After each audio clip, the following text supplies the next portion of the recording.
yang sudah beberapa kali berkolaborasi dengan kami, khususnya UIN Sultanah Nahrasiyah. Kemudian kepada Mbak Sana, Mbak Siapa? Nova, dan Norah. teman-teman di CP Nulis Hemat. Kemudian Bapak dan Ibu peserta Zoom yang kami hormati. Pada kesempatan siang menjelang sore ini, kami akan membawa materi untuk kita diskusikan bersama berkaitan dengan ekonomi syariah dan ketahanan ekonomi.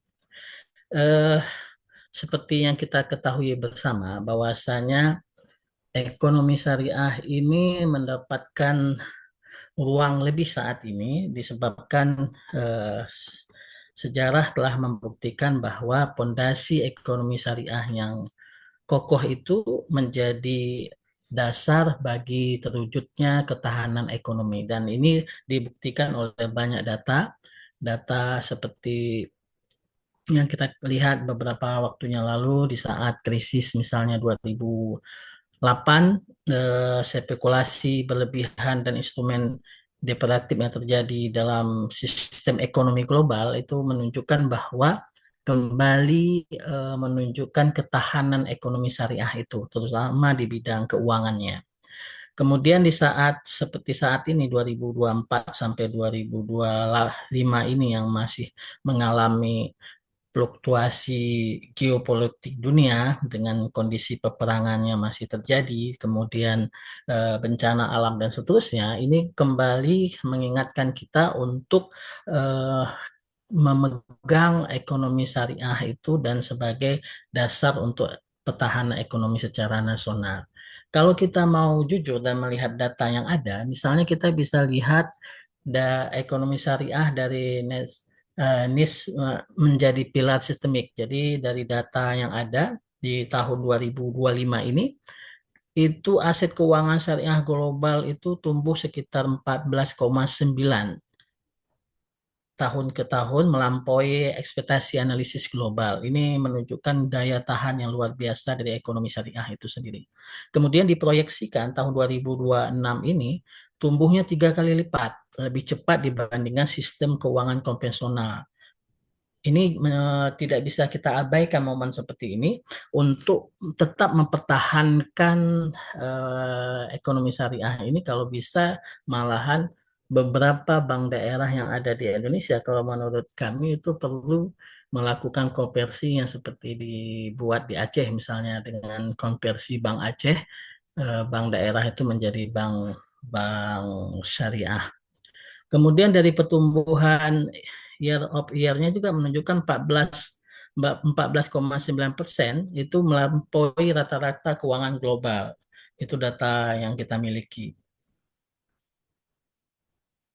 Ada ada beberapa penyebab atau menjadi pilar bagi mengapa kita jadikan ekonomi syariah itu sebagai acuan ataupun poros dalam pergerakan ekonomi nasional. Saya kira yang pertama pilarnya itu, di ekonomi syariah itu kan ada larangan riba atau bunga. Riba ini sebenarnya menjadi beban kalau jangka panjangnya, karena itu akan menjadi utang dan terus akan naik bila ketidakmampuan seseorang ataupun lembaga. Dan ekonomi syariah ini dipalang atau dicoret, yang dikedepankan dalam ekonomi syariah itu bagi hasil. Dengan bagi hasil ini, semua kegiatan itu dinilai dari kinerjanya. Apabila itu beruntung, maka bagi hasil, bagi keuntungan, dan apabila rugi, ya bagi kerugian bersama. Dan dampak dari adanya larangan riba ini juga menekan spekulatif ataupun istilahnya ekonomi, penggembungan ekonomi yang kita khawatirkan seakan-akan ekonomi itu besar tetapi secara real tidak besar. Itu salah satu diakibatkan oleh riba tadi. Kemudian berikutnya pilar kedua dari ekonomi syariah sebagai ekonomi ketahanan ekonomi itu adalah keterkaitan gerakan dari ekonomi itu berkaitan erat dengan aset real, di mana ini menjadi dasar setiap transaksi yang dilakukan di dalam ekonomi syariah. Barangnya harus jelas ada keberadaannya, kemudian bebas dari spekulatif murni, kemudian selalu berdasarkan akad dan berdasarkan aset real, sehingga yang didorong itu adalah pergerakan ekonomi kerakyatan, ekonomi real. Pilar ketiga adalah larangan garar dan larangan mesir. Garar ini menghindari ketidakjelasan. Hari ini kita kadang-kadang terjebak dengan sesuatu yang tidak jelas dan itu menjadi biasa. Padahal kalau dalam ekonomi syariah yang tidak jelas itu harus dihindari. Setiap kontrak itu harus jelas memiliki syaratnya jelas dan tidak ambigu. Tidak ada ruang ataupun kausal tersembunyi atau risiko yang tidak diungkapkan. Oleh karena itu juga ini menjadi pertimbangan besar untuk menjadikan ekonomi syariah itu, dan ini menjadi pilar ketiga. Maisir juga demikian, melarang spekulasi berlebihan. Perjudian dan spekulasi murni dilarang keras dalam perjalanan ekonomi. Setiap keuntungan itu harus berasal dari usaha yang dilakukan dan nilai tambahnya nyata. Hasil transparansi dan manajemen risiko juga menjadi kata kunci dalam perkembangan ekonomi syariah itu. Ekosistem ekonomi yang lebih jujur dapat diprediksi dan berkelanjutan bagi semua pemangku kepentingan. Ini menjadi hal-hal menjadi poin sentral dari ekonomi syariah itu. Pilar keempat ekonomi syariah itu adalah inklusi sosial dan keadilan. Ada apa namanya stimulus yang bisa dijalankan dengan inklusi sosial dan keadilan ini. Ekonomi syariah itu melihat bahwa salah satu sarananya itu adalah zakat, wakaf, dan sedekah. Di mana kalau kita lihat dari data itu hampir tiga potensi zakat Ciswap itu potensinya di Indonesia hampir 300 T, tapi presentasi dari kemampuan kita dalam mengumpulkan Jiswap tadi masih sekitar 20%-an. Dan ini menunjukkan ini suatu saat menjadi salah satu pendorong bagi banyak hal ya, bagi pengentasan kemiskinan maupun distribusi keadilan dan seterusnya. Dan yang berikutnya mengurangi kesenjangan ekonomi, ini jadi PR berat. Dan ekonomi syariah sangat memperhatikan perkembangan ini. Jadi keadilan, pemerataan, distribusi kekayaan dan pengentasan kemiskinan serta menjaga stabilitas sosial jangka panjang itu menjadi poros utama dari ekonomi syariah. Yang ketiga juga terkait dengan pemberdayaan UMKM, di mana kalau kita mau jujur, UMKM ini memiliki kontribusi besar dalam pertumbuhan ekonomi Indonesia. Dan sektor-sektor UMKM ini adalah salah satu jalur dari pergerakan ekonomi syariah. Walaupun kalau beberapa waktu yang lalu di beberapa media saya baca eh, kemampuan UMKM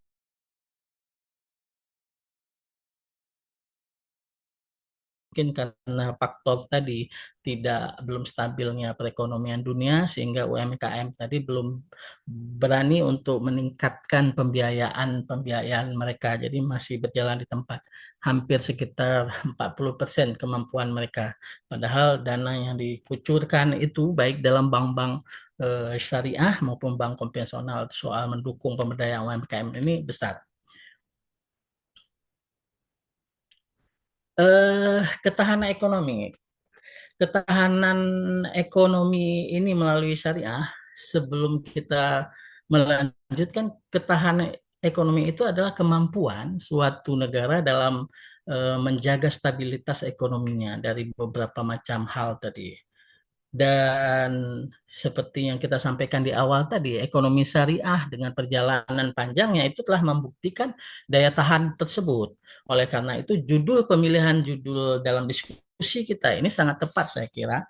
Bagaimana ekonomi syariah yang sudah teruji ketahanannya kita jadikan sebagai ketahanan ekonomi secara nasional ataupun global.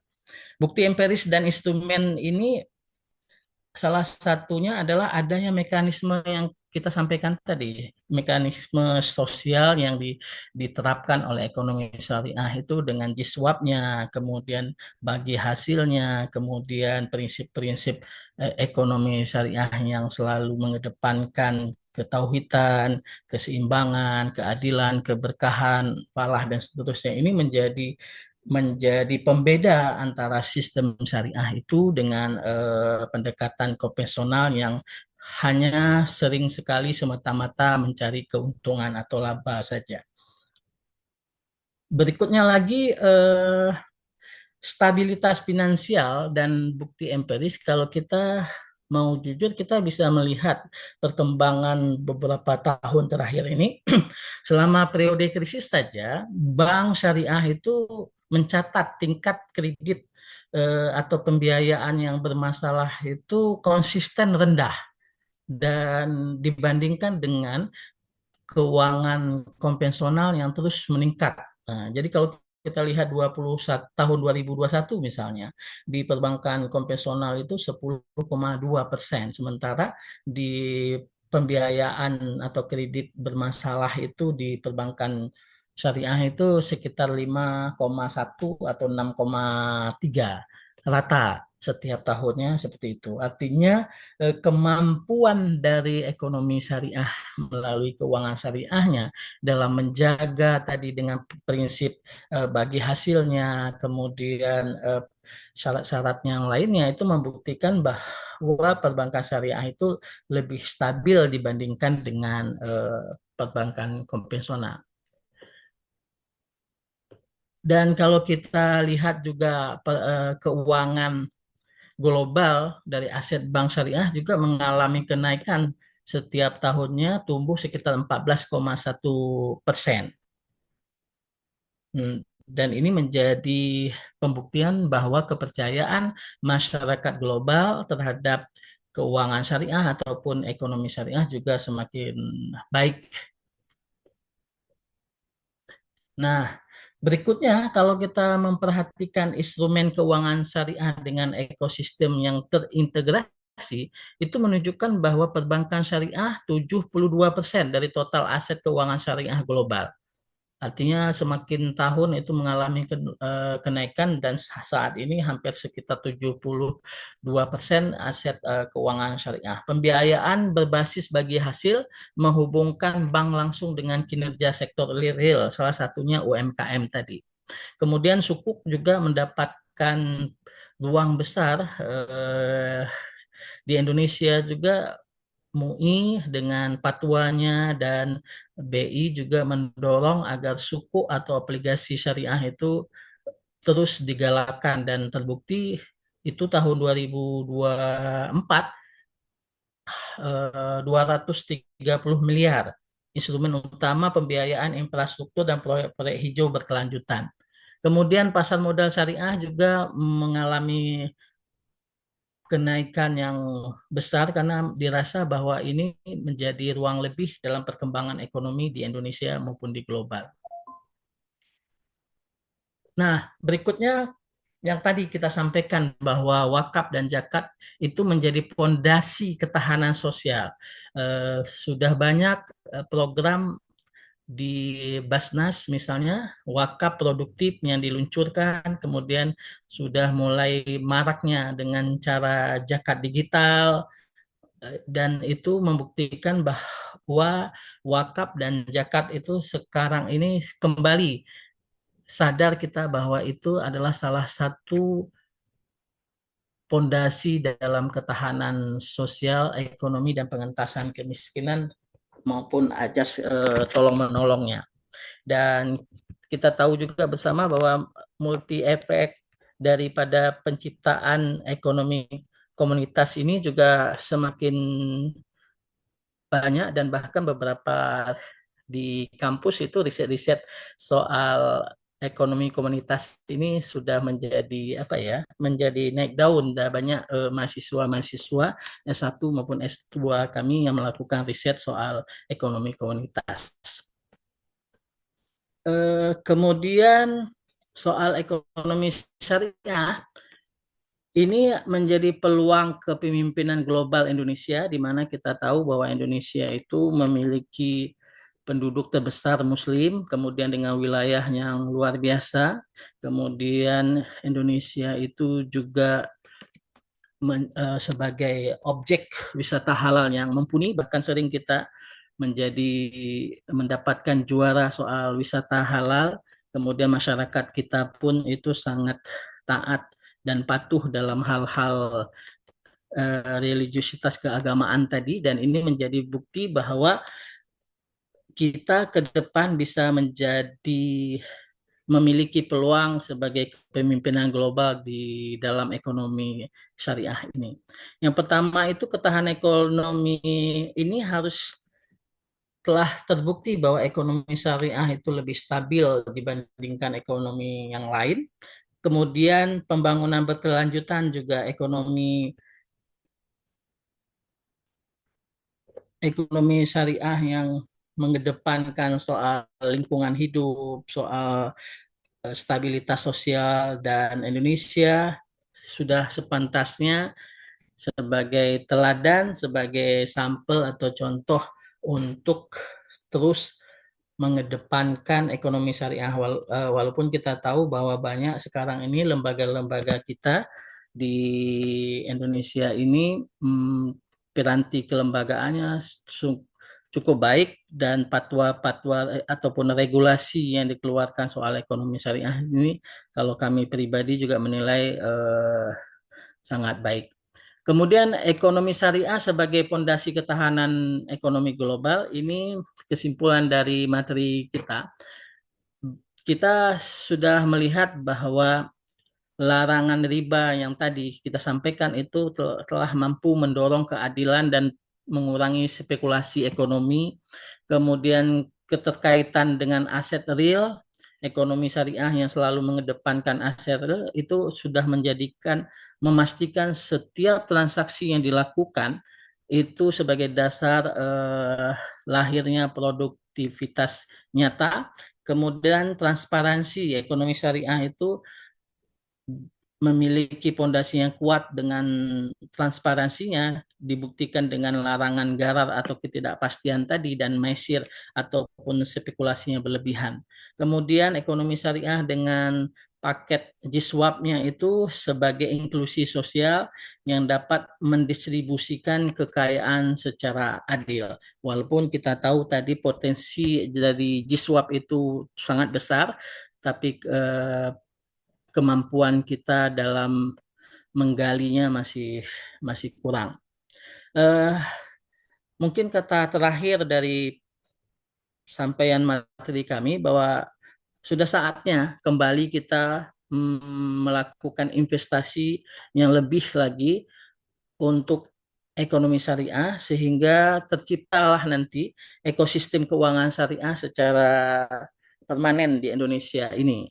Eh, dengan beberapa hal yang perlu diperbaiki, misalnya seperti yang kami sampaikan tadi, dengan memperbanyak atau seperti kemarin kita diskusikan bank-bank bank-bank syariah itu harus diberikan ruang lebih, dan kalau bisa model-model seperti Bank Mandiri, kalaupun nanti suatu hari itu berubah konversi kepada bank syariah, itu sangat baik sekali, karena market share kita masih masih sedikit dibandingkan dengan negara tetangga seperti Malaysia yang lebih maju dalam hal ekonomi syariah ketimbang kita. Padahal kita punya pondasi yang kuat untuk melaksanakan itu semua. Mungkin itu yang bisa kami sampaikan sebagai pemancing pada hari ini, Mbak Sanda.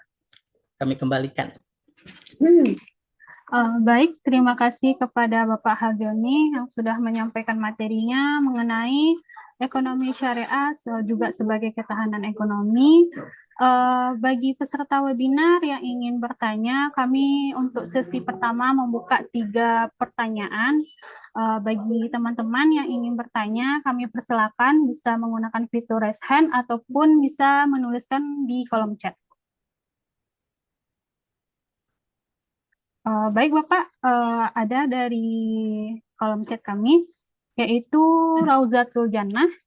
Bagaimana menurut Bapak, apakah adil nasabah yang menabung puluhan juta di bank syariah mendapatkan bagi hasil yang sangat sedikit setiap bulannya dari tabungan mereka, sedangkan ketika nasabah mengambil pembiayaan jauh lebih tinggi persentase bagi hasilnya? Mungkin bisa langsung dijawab aja Bapak Hardeni. Ya, terima kasih atas pertanyaan Mbak Rodatul Jannah. Nah, Rauzatul ini Jannah. iya, ini berkaitan dengan keadilan memang sifatnya keadilan yang mudah kita maknai itu adalah profesional. Kadang-kadang ibaratnya seperti seorang anak kecil ketika meminta jajan kepada seorang ayah, anak kecil biasanya biasanya kita berikan 10.000. Tapi si abang yang kebetulan kelas SMA kita berikan 50.000. Kalau kita lihat sekilas itu kesannya tidak adil. Si bocil diberikan 10.000, yang sekolah menengah tadi diberikan 50.000. Itu profesional, kata kuncinya di situ adalah profesional. Nah, berkaitan dengan tadi pertanyaan Ibu Rodatul Rauzatul Jannah tadi, Jannah. Rodatul Jannah tadi soal keadilan, ini di dalam perkembangan ekonomi seperti perbankan syariah itu bagi hasilnya sudah ada rumusnya, sudah ada rumusnya, dan perbankan sangat menjaga hal ini karena adanya Badan Dewan Syariah juga yang mengawasi transaksi. Jadi soal misalnya ketetapan apakah itu dimaknai oleh ibu tadi kecil, sebenarnya itu sudah melewati melewati yang kami sampaikan tadi, sudah melewati alur yang sudah diokekan atau disetujui oleh Dewan Syariah yang melihat kegiatan itu sehingga lahirlah sekiannya tadi. Berbeda mungkin dengan perbankan yang konvensional. Di awal kita apakah deposit dan seterusnya sudah menetapkan persentasenya, apakah bunganya itu 12% di awal ataupun sekian persen sudah ditetapkan. Mau rugi, mau untung bank itu, maka kewajiban bank 12% kepada si yang menabung atau deposito tadi. Tetapi kalau di perbankan syariah tidak. Ketika nanti mendapatkan laba besar, maka bagi hasilnya besar. Ketika nanti dapat laba kecil, maka bagi hasilnya kecil. Kalau kebetulan tadi rata semua ternyata kecil, ya itulah yang ditetapkan, yang dibagi tadi berdasarkan keuntungan yang tadi. Ini letak keadilannya seperti itu. Dan yakinlah bahwa kita perbedaan yang mendasar tadi kita itu selalu diawasi oleh Dewan Syariah yang memang Hmm, orang-orang yang memiliki kapasitas mumpuni di bidang itu, dan sistemnya juga sistem sistem bagi hasil itu yang tentunya nanti sesuai dengan laba tadi, keuntungan yang akan naik turun gitu, tidak akan selalu kecil tapi pada saat tertentu akan besar dan seterusnya. Itu Mbak Sanda yang bisa kami sampaikan. baik, terima kasih kepada Bapak Hardoni dan terima kasih juga mungkin kepada Ibu Rauzatul Jannah. Bagi peserta lain yang ingin bertanya, kami masih membuka dua sesi pertanyaan. Kami persilakan menggunakan fitur raise hand juga bisa dan bisa dibikin di kolom chat juga. Eh, ada yang bertanya juga lagi Bapak dari Muhammad Ya, Ali silakan. Yusni. Ya. Untuk cicilan emas secara online, bagaimana menurut syariah Bapak? Terima kasih.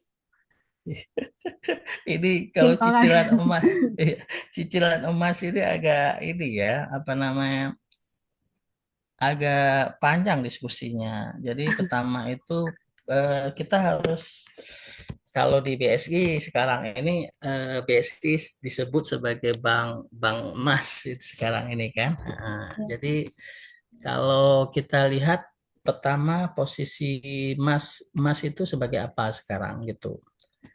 Kalau dia sebagai barang barang, maka seperti kita mencicil barang kalau membeli membeli apa membeli mobil gitu kan. Tetapi kita nggak boleh memiliki barang itu sampai dia lunas karena belum belum Nah, pendapat-pendapat ini agak macam-macam untuk untuk emas ini.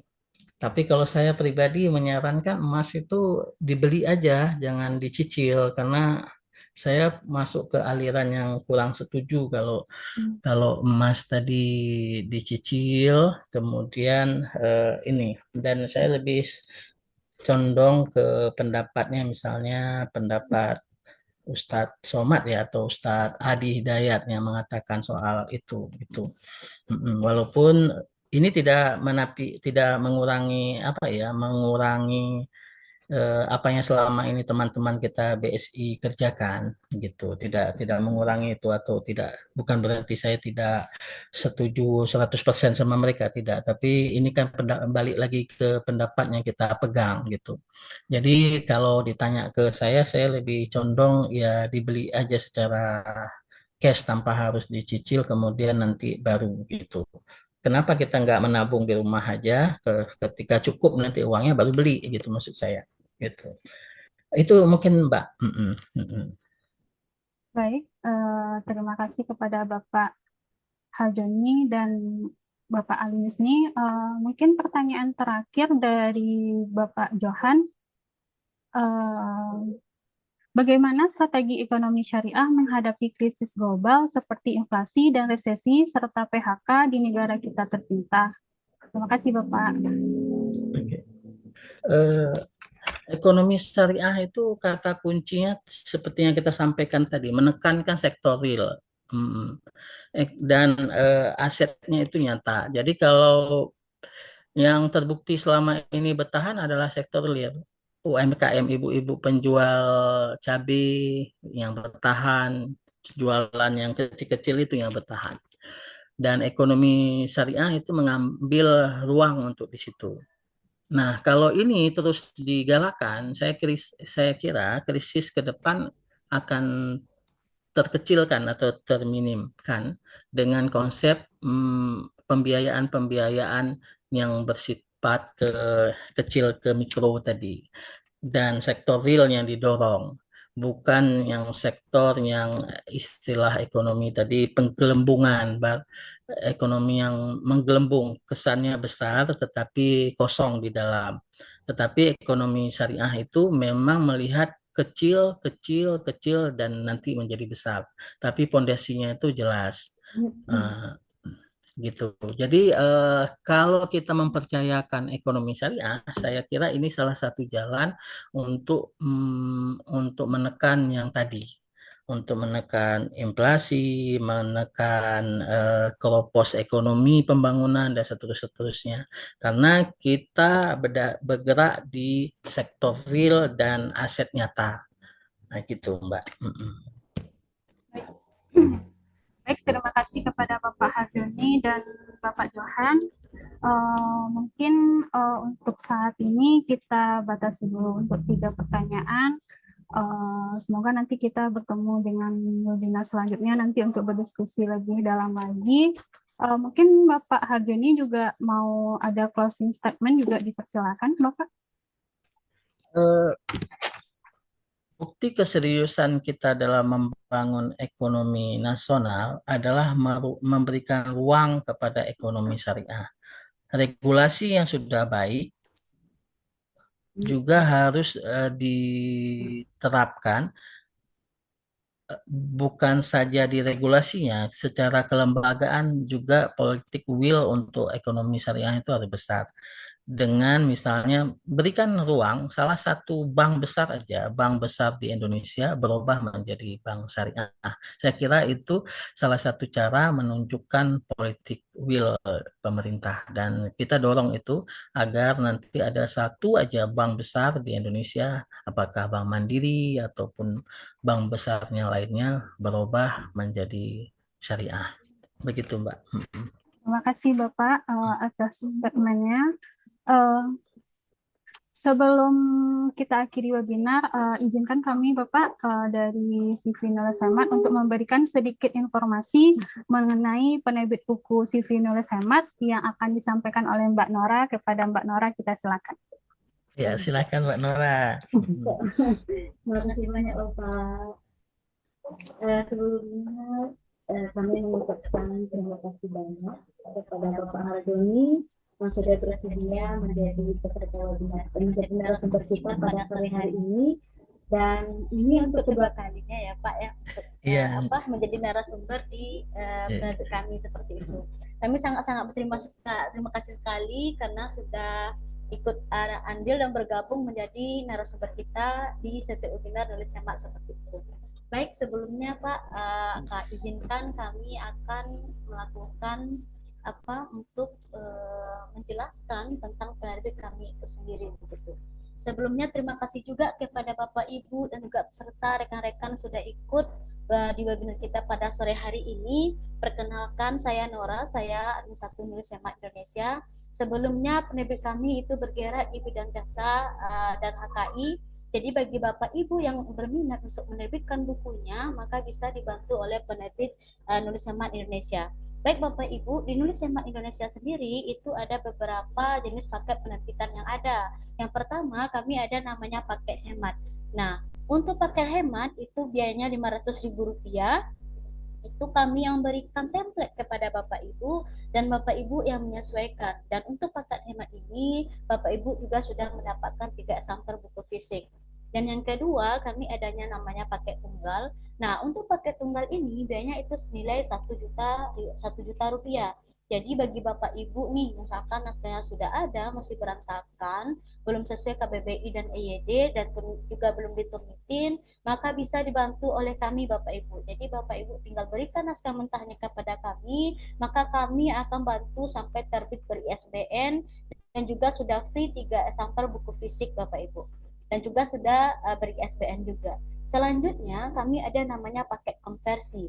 Nah, untuk paket konversi ini, jika Bapak Ibu ada disertasi, penelitian, tugas mahasiswa yang tidak bisa diberikan di ISBN karena untuk saat ini peraturan ISBN sangat ketat Bapak Ibu. Jadi kami juga kadang-kadang sering salah paham sama selamat. penulis Iya, ya, karena iya, beliau selamat. konfirmasi bahwa saya bisa pokoknya aturan seperti ini Mbak. Padahal kami hanya mengikuti sesuai dengan aturan ISBN. Karena jika tidak mengikuti aturan ISBN, otomatis naskah Bapak Ibu bisa ditolak dan juga ini akan mempengaruhi proses terbitnya ISBN Bapak Ibu. Bisa lebih dari 7 hari, bisa lebih dari 14 hari, bahkan 1 bulan ISBN tidak keluar. Maka dari itu kami hadirkan paket konversi agar Bapak Ibu mempermudah konversi disertasi, penelitian, dan juga mungkin seperti misalkan nih Bapak Ibu naskahnya katanya sudah menjadi naskah umum, tetapi masih ada bahasa penelitian. Nah, itu berpengaruh juga Bapak Ibu. Nah, di sini tugas kami adalah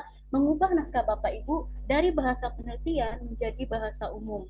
Nah, di sini dengan biaya Rp1.450.000 ini sudah mendapatkan free HKI dan juga sudah mendapatkan 3 eksemplar buku fisik.